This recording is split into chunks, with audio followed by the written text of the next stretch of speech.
মই ভাবো যে গৌৰৱৰ বয়স কম, গৌৰৱ আৰু অলপ মেচিউৰ্ড হ'ব লাগিব। আগৰ কংগ্ৰেছ চৰকাৰৰ যিবিলাক মানে জনগণ বিৰোধী কাম, সেইবিলাকৰ কাৰণে মানুহে সমালোচনা কৰিবই।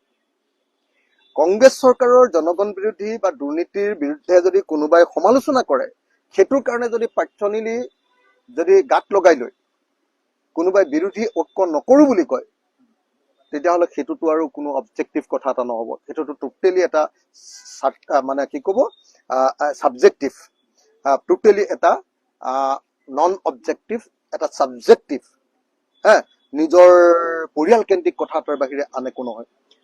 গতিকে মই আশা কৰো 2026ৰ কাৰণে আমি সকলো একলগ হ'ব লাগে। এইটো কংগ্ৰেছৰ দিনত হোৱা কেলেংকাৰী, আৰু কংগ্ৰেছৰ দিনত হোৱা কেলেংকাৰীটো মই কংগ্ৰেছৰ দিনত হোৱা কেলেংকাৰী বুলি নহয় বুলি ক'লে যদি হয়, আৰু তেতিয়াহ'লে এইটোতো আৰু পৃথিৱীখন উল্টাকেতো মই পঢ়িব নোৱাৰো। যদি মিত্ৰতা নহয়গে তেতিয়া ৰাইজৰ দলৰ স্থিতি কি হ'ব?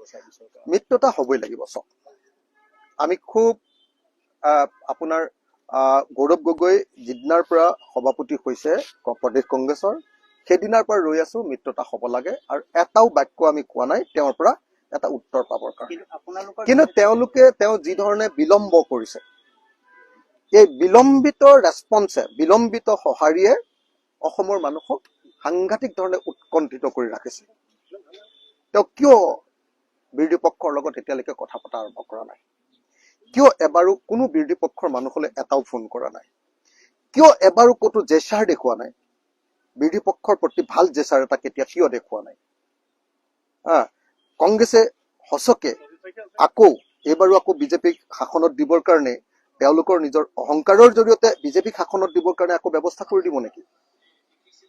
তো এইটো অত্যন্ত চিন্তনীয় বিষয়, আৰু সেইকাৰণে মই আশা কৰিম যে কংগ্ৰেছে 2026ৰ কাৰণে ঐক্যবদ্ধ হ'বৰ কাৰণে কাম আৰম্ভ কৰক। আমি সকলো ঐক্যবদ্ধ হ'বৰ কাৰণে সাজু আছো। কোনেও এইটো ভুল বুজিব নালাগে যে ৰাইজৰ দলে নিজৰ চিট পাবৰ কাৰণে কংগ্ৰেছৰ লগত ঐক্যবদ্ধ হ'বৰ কাৰণে আমি বৰ আশা পালি ৰৈ আছো, এনেকুৱা ভাবিব নালাগে।